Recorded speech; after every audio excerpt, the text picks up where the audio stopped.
제 얼굴이 잘 보이십니까? 네. 이제 한 주간 교회에서 배려를 해주셔서 가족들과 휴가를 잘 보내고 왔습니다. 이제 아이들이 커가니까 같이 있을 시간이 점점 줄어들더라고요. 그래서 오랜만에 찰싹 달라붙어서 같이 밥도 먹고 같이 시간도 보내고 오붓하게 그렇게 좀 여유로운 시간을 보내고 왔습니다. 너무 열심히 좋은 시간을 보내서 그런지 이게 얼굴이 보이냐고 물어본 것은 제가 지금 입술이 좀 부러터서 성도님들이 뭐 그렇게 피곤하게 놀기까지 했나 이렇게 생각하실 것 같은데요. 네, 어쨌든 좋은 시간 잘 보내고 왔고요. 제가 없는 동안에 새벽에 설교하시느라고 수고하신 우리 장로님들 설교를 잘하시고 못하시고를 떠나서 참 수고 많으셨고요. 또 든든하게 빈틈없이 제가 없는 동안에도 교회를 잘 이렇게 섬겨주신 우리 교육자들, 또 기도해주신 모든 성도님들에게 감사한 마음을 전합니다. 이런 이야기를 오늘 시작하는 것은 오늘 설교 제목과 관련이 있는데요. 오늘 설교 제목이 사역의 나눔, 그 은혜와 난관이라는 제목입니다. 제 삶을 이렇게 좀 나눔을 통해서 저렇게 시간을 보냈구나, 또 좋은 시간을 보냈구나라고 성도님들이 이제 알고 또 같이 또 그 기쁨을 나누고 또 감사를 표현하고 이런 사역의 나눔 가운데 있는 그 은혜가 있다는 걸 말씀드리기 위해서 또 나누게 되었는데요. 설교의 제목은 이렇습니다. 사역의 나눔, 그 은혜와 난관. 내가 감당했던 그 사역의 결과를 나눈다는 것이 우리 모두에게 은혜로 다가온다는 것입니다. 그래서 사역의 나눔이라는 것이 그런 은혜가 있는 시간이기도 하지만 또 다른 한편으로는 난간도 있다는 거예요. 그래서 이 사역의 나눔을 하는 것이 우리 모두에게 덕이 되고 은혜가 되기도 하지만 또 한편으로는 우리가 감수해야 될 그런 어려움도 있다는 것이거든요. 오늘 본문의 내용을 살펴보면서 하나님께서 우리에게 주시는 그런 메시지를 마음에 좀 새겨보시고 올해 표와 같이 사역의 지경을 넓혀가는 가운데 이 사역의 나눔이 얼마나 중요한 것인가를 생각해보는 시간이 되었으면 좋겠습니다. 오늘 첫 번째로 살펴볼 부분은 바울의 선교 보고입니다. 우리 선교사님들 한 번씩 이제 교회를 방문하시게 되면 선교 보고 하시잖아요, 그죠? 캄보디아, 또 아프리카, 터키 이렇게 오셔서 선교 보고를 하는데 18절에서 20절까지를 한번 보십시오. 그 이튿날 바울이 우리와 함께 야고보에게로 들어가니 장로들도 다 있더라. 바울이 무난하고 하나님이 자기의 사역으로 말미암아 이방 가운데에서 하신 일을 낱낱이 말하니 그들이 듣고 하나님께 영광을 돌리고 바울더러 이르되 형제여 그대도 보는 바에 여기까지만 일단 보겠습니다. 하나님께 영광을 돌리고 하는 부분까지 보시죠. 바울이 그동안 이방인들에게 복음을 전하고 이방 땅에 교회를 세운 그 이방인 선교에 대한 보고를 했습니다. 야고보를 비롯해서 예루살렘 교회 장로들이 이 보고를 받고 하나님께 영광을 돌렸습니다. 그동안 해온 바울의 사역을 생생하게 나누었을 때 비록 그 현장에 없었어요. 야고보나 예루살렘의 장로들은 그 현장에는 없었습니다. 그런데 그 현장에 있었던 일들을 듣게 되었을 때 그들도 그 은혜를 받은 것이죠. 그런 놀라운 일이 그곳에 있었던가, 하나님께서 그런 큰 일을 행하셨던가 하면서 하나님께 영광을 돌리게 되는 것입니다. 우리도 선교사님들 오셔가지고 그 가운데에서 열악한 환경 속에서 교회를 세우고 제자 훈련을 하고 성도들을 세워나가고 그 사역의 지경을 넓혀나가고 하는 그 일들을 듣게 되면 우리에게 참 하나님이 하신 일에 대한 그런 감사와 또 하나님이 복음으로 역사하시는 그것에 대한 우리가 참 그런 소망 가운데 또 선교에 지원을 하게 되는 이런 감동을 받게 되잖아요. 예루살렘 교회 그 형제들이 이 소식을 듣고 같이 하나님께 영광을 돌리게 된 것입니다. 저는 이 간단한 말씀을 좀 곰씹으면서 조금 우리가 묵상하고 적용해 보기를 원하는 첫 번째는, 우리에게도 이런 사역의 나눔이 있었으면 하는 것입니다. 목사님, 우리가 무슨 선교사도 아닌데 무슨 사역의 나눔입니까? 라고 생각이 드실 수도 있지만, 우리가 하는, 넓게 보면 우리는 모두 사역자라고 했잖아요. 복음을 위해서 헌신하고 하나님의 나라를 위해서 일한다면 그것이 교회가 아니고 가정이든 우리가 살아가는 삶의 영역이든 우리는 주님의 분부하심을 따라 순종해 나갈 때, 그 하나님 나라를 위하여 우리가 헌신해 나가고 수고해 나갈 때 우리는 넓은 의미에서 모두 사역을 감당하고 있는 것이라고 했습니다. 그래서 우리가 이 사역을 함께 나누는 그런 분위기를 만들어 나갔으면 하는 그런 바람을 가지는 것입니다. 사역을 함께 나눌 수 있는 환경을 만들어야 됩니다. 그리고 그런 분위기 속에서 자신이 사역을 하면서 느꼈던 감정과 또 하나님의 은혜를 나눌 수 있는 교회 분위기가 되게 하는 것입니다. 그게 이제 사역의 지경을 넓혀 나가는 일에 필요한 한 부분인 거예요. 지금 우리 교회 체제 속에서 이 일을 행한다면 이제 가장 쉽게는 목장 모임이 바로 사역의 나눔이 이루어지는 자리가 될 수 있습니다. 성도님들 중에는 목장 모임에 대한 부담을 느끼시는 분도 계실 거라고 저는 알고 있어요. 부담스럽잖아요. 뭔가를 나누어야 한다는 것이, 나누려면 나눌 거리가 있어야 되는데 좀 그런 준비가 안 돼 있거나 또 이렇게 해보려고 하는데도 잘 안 되면 이 목장 모임이 부담이 될 수 있습니다. 충분히 공감을 하죠. 근데 좀 목장 모임을 조금 이렇게 한 주간의 삶을 나누는 자리라고 생각하시면 좋을 것 같아요. 목장 모임은 한 주간의 삶을 나누는 자리다.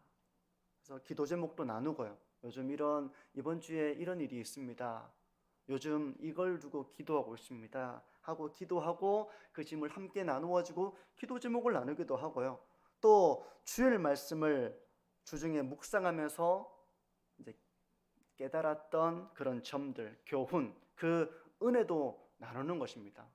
그게 이제 어려운 분들은 다른 사람의 어떤 그런 나눔을 통해서 나는 말씀을 그냥 들었는데 저분은 저 말씀을 저렇게 곱씹어보고 저렇게 묵상을 하고 저렇게 또 삶에 적용을 하고 저렇게 순종을 하려고 저렇게 힘을 쓰는구나 라고 들으면서 또 감동을 받고 도전을 받고 은혜를 받기도 하는 것이죠. 그래서 어떤 면에서 설교 시간보다 그 나눔의 시간이 더 유익한 분도 계세요.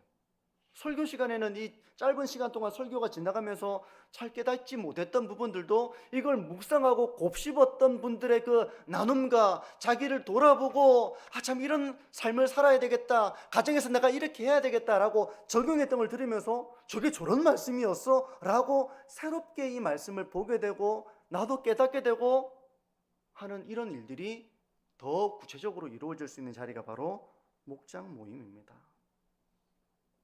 그리고 지금 내가 행하고 있는 사역들도 있죠.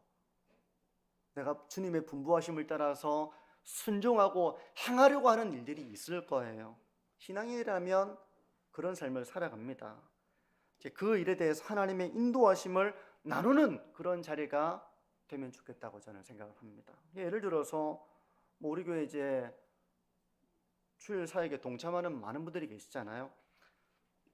어떤 분들이 계십니까? 차량 운행하시는 분도 계시죠. 매 주일마다 정해진 시간 동안 그 차량 운행을 하기 위해서 되게 수고가 많으시잖아요. 우리는 이야기하지 않으면 모릅니다. 그분이 어떤 어려움을 가지고 어떻게 그 일을 헌신하고 있는지 몰라요. 아십니까? 모르죠. 모르거든요. 나누지 않으면 모릅니다. 이런 자신이 하고 있는 일들에 대한 나눔을 하는 것입니다. 그 일을 하면서 내가 참 어렵지만 이런 보람이 있습니다. 이런 걸 나누는 것이죠. 또 주일마다 식당 봉사하는 우리 권사님들 계시잖아요. 식당 봉사 보통 일은 아닙니다. 교회마다 가장 어려운 것이 주방이라는 말을 공통적으로 하는데 주방이 그만큼 섬기기가 쉬운 자리가 아닙니다. 근데 그 힘든 일을, 사역을, 부담스러운 그 일을 하면서 하나님이 주신 힘이라든지 은혜라든지 공급하여 주시는 그 은혜 가운데 이 사역을 어떻게 내가 감당하고 있는지를 나누는 것이죠. 나누는 거예요. 여러분, 교회 학교에서 어떤 일이 일어나는지 아십니까? 나누지 않으면 모릅니다. 우리 학교, 교회 학교가 지금 어떻게 세워지고 있는지, 교회 학교 아이들은 지금 어떻게 성장하고 있는지, 교사들은 어떤 비전을 가지고 있는지, 이번에 수련회를 갔다 와서 어떤 일이 있었는지 나누지 않으면 모릅니다. 몰라요. 같은 교회에서도 전혀 모를 수 있습니다. 그런 걸 나누는 것입니다. 여러분, 교사를 해보신 분들은 아시겠지만 교사가 되어서 영혼을 품고 지도하는 일은 수월한 일이 아닙니다. 마치 자식 키우는 것 같은 그런 부모의 심정을 느끼게 되죠. 애타는 심정을 이제 교사가 되면 느낍니다. 근데 그 일을 감당하면서 받은 기쁨을 나눌 때 참 귀한 사역이구나. 이걸 함께 우리가 그 은혜를 누리면서 더 기도해야지. 내가 또 이렇게 같이 협력해 줘야지. 이런 마음을 함께 가지면서 사역의 지경이 넓어지게 되는 것입니다. 또 찬양팀도 있죠. 우리 찬양대도 있죠. 이 사역들의 어떤 어려움 속에서도 이 사역을 감당하며 우리가 받은 은혜와 감동과 기쁨을 나눌 때 그 사역의 은혜는 다른 사람에게도 전해져서 이게 이런 사역이었구나, 참 귀한 것이구나 라는 걸 비로소 알게 되고 같이 기뻐하게 되고 또 감사하게 되고 하나님의 은혜를 찬양하게 되는 것입니다. 이런 나눔을 통해서 우리의 모임은 더욱더 영적으로 풍성해질 수 있는 것입니다. 저는 목장 모임에서도 이런 나눔이 이루어질 수 있다고 생각을 하고요. 그리고 또 주일 5예배 때 이런 사역 나눔의 장을 한번 마련해 보면 어떨까, 이런 생각도 해봅니다. 선교사님 오시면 설교 위에 이렇게 선교 보고를 하시잖아요. 그죠? 하시잖아요.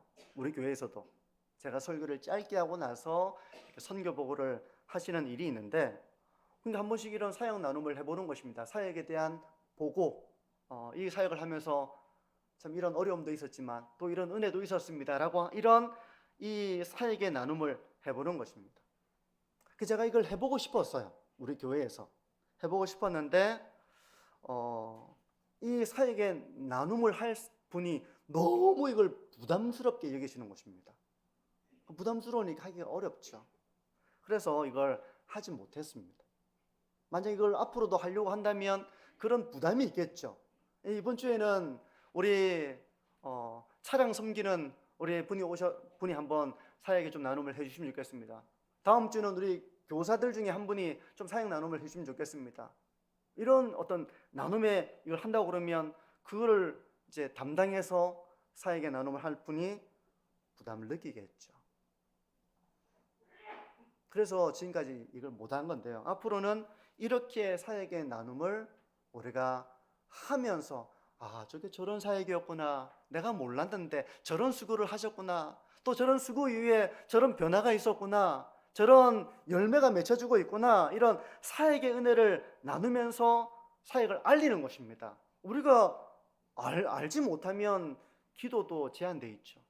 사역을 알리고 기도 제목을 나누고 얘기치 못한 그 사역에 어떤 어려움도 있지만 기쁨도 나누면서 함께 하나님의 역사와 하나님의 인도하심과 하나님의 은혜를 맛보는 그런 시간을 우리가 이 사역의 나눔을 통해서 가져보는 것입니다.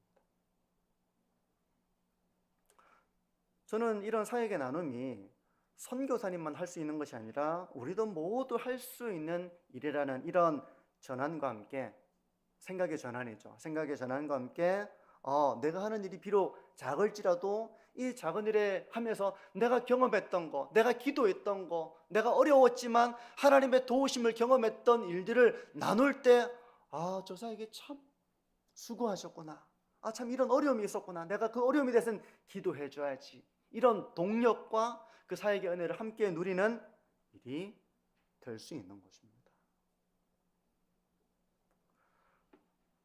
근데 이 사역의 나눔이라고 하는 것을 우리가 잘못된 방향 속에서 이걸 이해해서 나 자신을 과시하고 자랑하고 드러내고 사람들의 어떤 높임을 받으려고 하는 그런 나눔이 되어서는 안 되겠죠. 그리고 또 이 나눔이 되려면 우리의 입술이 다른 사람들에게 은혜를 끼치는 말과 덕을 세우는 말이 되어야 하는 것입니다. 사역은 힘든 것입니다.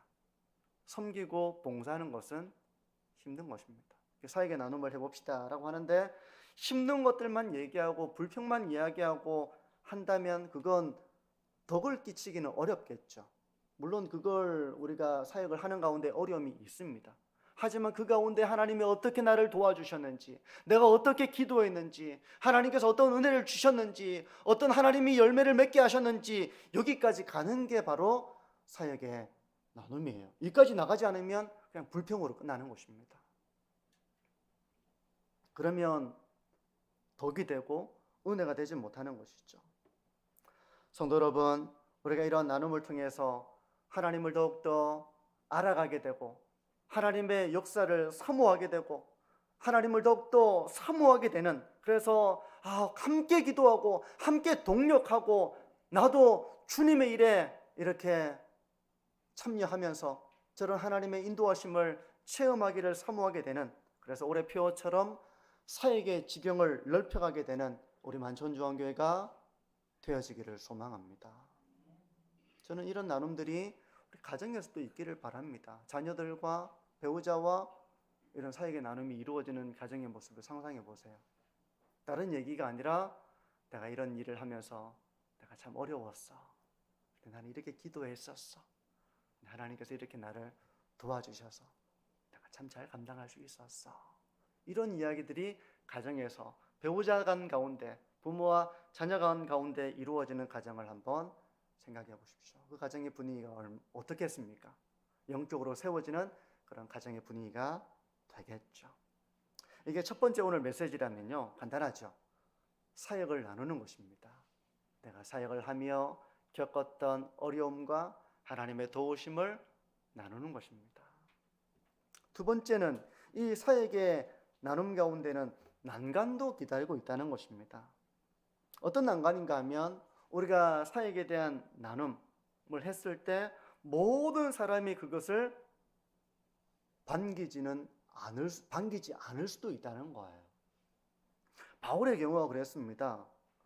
여러분, 바울과 같은 사람도 바울의 사역을 오해하고 바울을 공격하는 사람들이 있었다는 게 되게 신기하지 않습니까? 저는 되게 신기했습니다. 바울처럼 뛰어난 사람이, 바울처럼 신실한 사람이, 바울처럼 충성스럽게 그 사역을 하는데 어떻게 그걸 반대했을까? 이런 생각이 좀 드는데 20절과 21절을 보십시오. 그들이 듣고 하나님께 영광을 돌리고 바울더러 이르되 하면서 바울에게 이제 그 난관에 대한 부분을 얘기하는 겁니다. 형제요, 그대도 보는 바에 유대인 중에 믿는 자가 수만 명이 있으니 다 율법의 열성을 가진 자라. 네가 이방에 있는 모든 유대인을 가르치되 모세를 배반하고 아들들에게 할례를 행하지 말고 또 간섭을 지키지 말라 한다 함을 그들이 들었도다 하면서 지금 바울에 대해서 유대인들이 너의 사역을 오해하고 있는 이런 사람들이 있으니 참 우려가 된다는 이야기를 좀 하고 있는 겁니다. 그러니까 지금 이 예루살렘에 있는 이 유대인들 중에는 율법에 대한 열성을 가지고 있는 사람들이 있는데 네가 이방에서 유대인들에게 뭐라고 가르쳤는지 그들은 이렇게 이해하고 있다는 것입니다.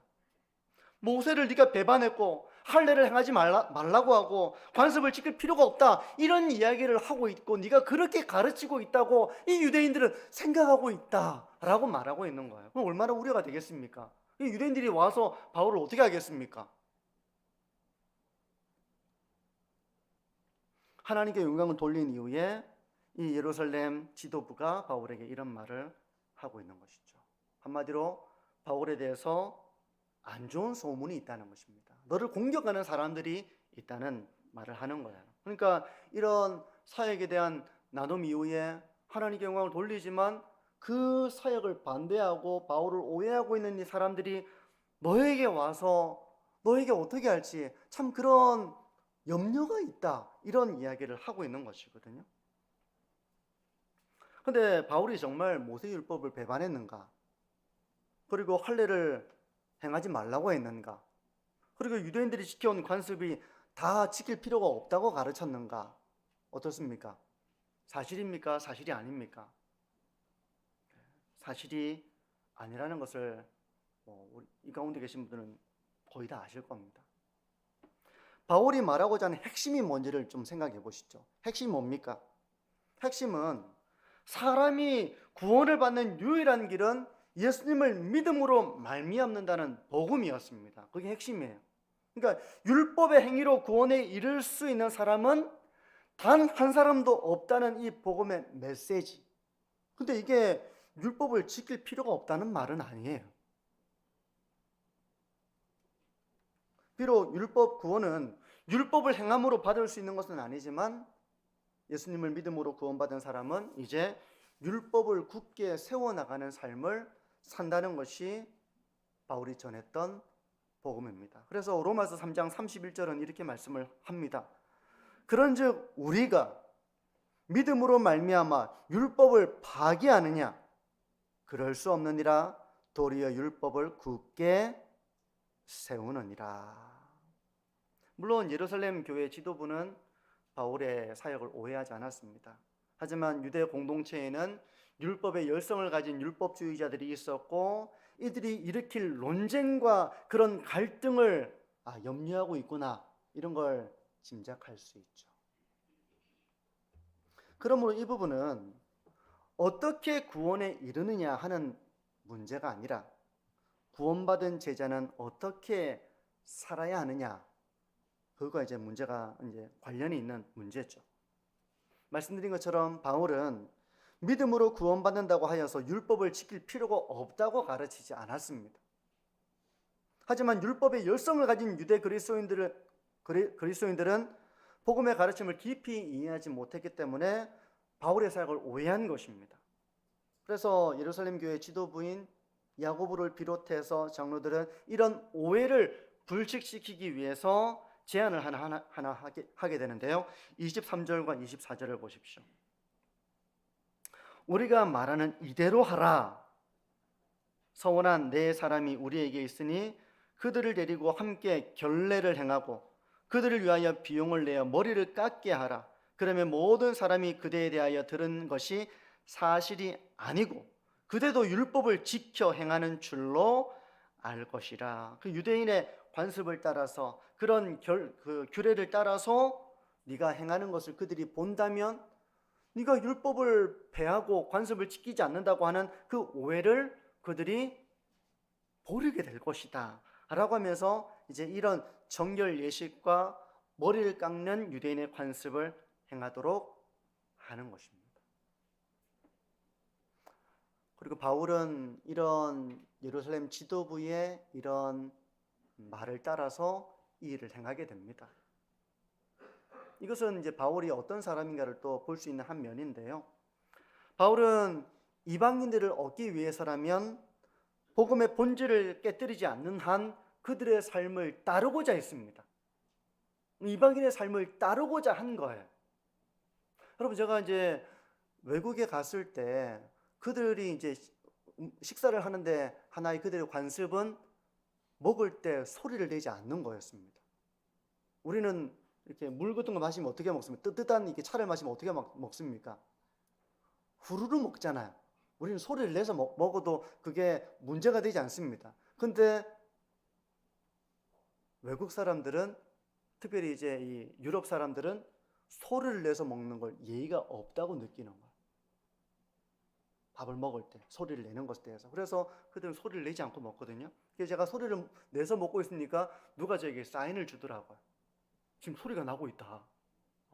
그들 문화에서는 그게 중요한 식사 예절인 것입니다. 문화인 것입니다. 그래서 저는 이제 그런 게 어디 있어? 우리나라는 그런 거 없어. 그건 상대적인 거야 라고 제가 무시를 한다면 그들이 자기의 문화에 거스르는 저에 대해서 좀 어떤 마음을 가지겠습니까? 이렇게 반감을 가질 수도 있겠죠. 굳이 그럴 필요가 없잖아요. 그러니까 죄가 되지 않는 부분이라면 바울은 얼마든지 유대인과 이방인과 같이 되려고 했고 또 이방인 유대인과 같이 되기를 주저하지 않은 것입니다. 본질에 대한 것이라면 그는 고소하지만 본질이 아닌 부분이라면 그는 얼마든지 포용하고 또 더 많은 사람을 품어내기 위해서 그런 유연함을 가지고 있는 삶을 살았던 것입니다. 그래서 저는 여기서 우리가 좀 묵상해 볼 부분은 본질적인 부분과 상대적인 부분을 대하는 지혜에 대해서 우리가 좀 생각해 보면 좋겠는데요. 우리의 사역의 나눔에는 은혜를 누리는 기쁨도 있지만 그 사역을 오해하는 사람들의 반대와 폄하도 있기 마련입니다. 바울도 그랬으니 우리의 사역에도 그게 있을 거예요. 나의 사역을 지지하고 응원해주는 사람도 있겠지만 나의 사역을 오해하고 있는 사람도 얼마든지 있을 수 있다는 것입니다. 그럴 때 우리가 어떻게 할 것인가? 만약에 내가 사역의 나눔을 했는데 누군가가 그걸 반대하고 있고 오해하고 있고 폄하하고 있고 그러면 그 다음부터는 위축이 돼서 이런 얘기를 안 하고 싶어지겠죠. 안 하고 싶어지겠죠. 사람이 약한 부분이 있으니까. 바울은 이 부분에 있어서 유연함을 가지고 있었던 것입니다. 본질적인 부분에 대해서는 물러섬이 없는 그런 강직한 인물이었지만 바울은 본질적인 부분이 아닌 그런 부분에 대해서는 바울은 포용적이고 유연함을 가지고 있는 그런 사람이었습니다. 우리 역시 이런 강직함과 유연함을 모두 갖춘 신앙인이 되어야 합니다. 신앙을 가지고 있다면 실제적인 삶의 자리에서 이런 유연함을 가지고 있어야 되고 또한 강직함을 가지고 있어야 한다는 것입니다. 십자가를 진다 할지라도 어떤 경우에는 내가 강직하게 그 길을 걸어가야 하는 그런 충성이 요구될 때가 있습니다. 이건 본질적인 부분이니 나에게 희생이 요구된다 하더라도 내가 이걸 물러서지 않고 내가 걸어가겠다라고 하는 이런 충성스러움과 강직함이 요구되는 문제가 있습니다.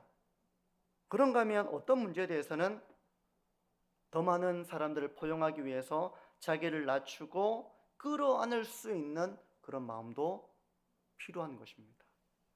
성도 여러분, 신앙의 조음이라고 하는 것은 바로 이런 강직함과 유연함의 조화를 통해서 신앙의 조음은 나타나는 것입니다. 제가 이제 목회를 해보니까 목회의 상당한 부분도 이 문제와의 씨름이라는 걸 많이 느낍니다. 강직함과 충직함과 또 유연함을 함께 겸하여 참 조화롭게 이 목회를 하는 것이 정말 중요하다는 것을 저는 많이 느끼고 있어요. 그동안 제가 목회를 하면서 제가 늘 어떤 타협 없이 하려고 했던 것은 설교, 강의, 교육 이런 것은 제가 타협 없이 해오려고 정말 많이 노력했습니다. 대충 하거나 떼우려고 한 적은 거의 없는 것 같아요. 왜냐하면 그게 제가 본질적인 부분이라고 여겼기 때문에 어떻게든 이걸 어려워할 거라는 걸 압니다. 부담을 느낄 거라는 걸 제가 알아요. 하지만 그렇다고 해서 이걸 포기하지 않고 어쨌든 끌고 가기 위해 저도 에너지를 쓰는 것이죠. 왜냐하면 이건 본질적인 부분이기 때문에 그런 것입니다. 우리 교회에서 직분자 선교를 하고 이제 피택된 분들을 6개월에 걸쳐서 교육하는 시간들을 우리가 가지잖아요. 엄청 힘들어 하십니다. 6개월 동안. 매달 강의를 듣고 매달 훈련 과제가 주어지고 매주마다 해야 될 과제와 훈련이 있고 강의가 있고 6개월 동안 그걸 지속해야 됩니다. 해보신 분들은 아시겠지만 이게 쉬운 과정은 아니에요. 근데 저나 그 피택된 분들이나 조금 편하게 하면 쉽겠죠. 저도 편합니다. 준비하는 저도 편하고 마음도 좀 덜 힘들죠.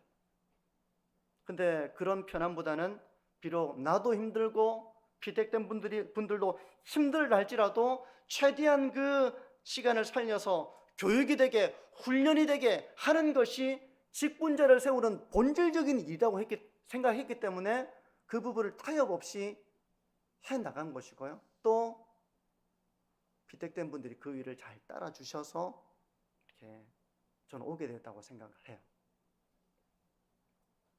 근데 본질적인 부분이 아니라면 저도 유연함을 가지고 대처하려고 노력을 합니다. 물론 이 과정에는 저 자신의 어떤 한계도 있겠죠. 제가 부임하고 지금은 제가 설교가 많이 짧아졌어요. 그죠? 설교가 많이 짧아졌습니다. 근데 제가 첫 해 부임했을 때 설교가 제가 길었다는 걸 알거든요. 그때는 설교가 길었고 말씀을 바르게 전하고 그런 열정에 사로잡혀서 설교 준비를 하면서 양이 되게 많이 길어졌습니다. 더 깊게, 더 자세하게 이렇게 말씀을 전하고자 하는 그런 마음이 저에게 앞섰기 때문에 그렇게 한 것입니다. 시간이 지나면서 제가 우리 교회 성도님들의 연령대를 한번 생각해 보니 연로한 성도님들이 오랜 시간 동안 집중을 하고 다소 어려울 수도 있는 내용들을 드러나가는 것이 힘들 수도 있겠구나 하는 그런 공감을 제가 좀 하게 되었습니다. 그러면서 어느 정도의 타협점을 찾게 되는 것이죠. 그래서 설교의 어떤 이런 수준을 낮춘다기보다는 성도님들에게 더 맞추어서 설교를 해야 되겠다. 이런 마음으로 좀 이렇게 시간도 좀 줄이고 내용도 가능하면 좀 더 쉽게 하려고 노력은 하고 있어요. 근데 이게 어떤 분들에게는 좀 아쉬운 부분일 수도 있을 것 같습니다.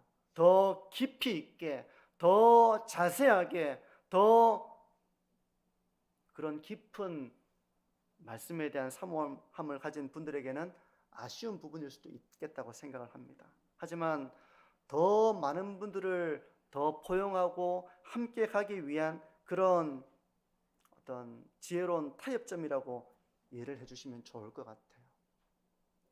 설교를 50분 하는 게 본질이다. 그런 건 아니니까. 성도 여러분, 우리가 정말 물러설 수 없는 진리의 문제라면 그것을 고수하는 용기가 우리에게 필요합니다. 하지만 그런 본질의 문제가 아니라면 우리가 지혜롭게 물러서기도 하고 타협하기도 하고 상대방에 맞춰줄 줄도 아는 것이 또한 복음이 가지고 있는 그런 유연함일 거예요.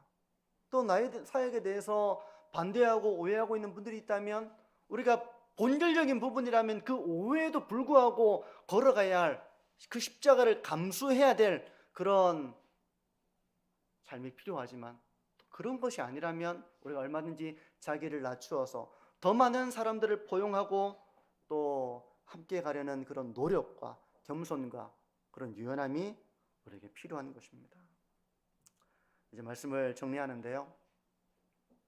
올 한 해 사역의 지경을 넓혀가기 위해서 사역의 나눔이 우리에게 이루어지는 한 해가 되기를 바랍니다. 이걸 하기가 좀 어려우실 거예요. 내 사역에 대한 이야기를 나눈다는 것이 어려우실 거라고 생각합니다.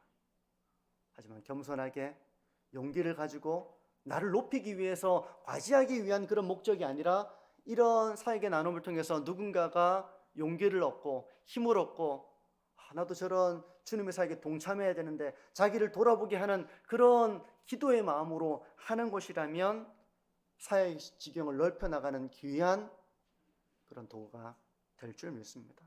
그리고 이 사역과 관련해서 본질적인 부분이라면 우리가 고수하는 그런 용기가 필요합니다. 하지만 본질이 아닌 부분에 대해서는 겸손하게 자기를 낮추어가면서 포용하고 용납하는 그런 법을 우리가 배워나가야 하겠죠. 그래서 더 공동체를 하나 되게 하고 쉽게 무너지지 않는 영적으로 강한 공동체를 세워나가는 올 한 해 사역의 지경을 넓혀가는 우리 만천중앙교회가 되어지기를 주님의 이름으로 축복합니다.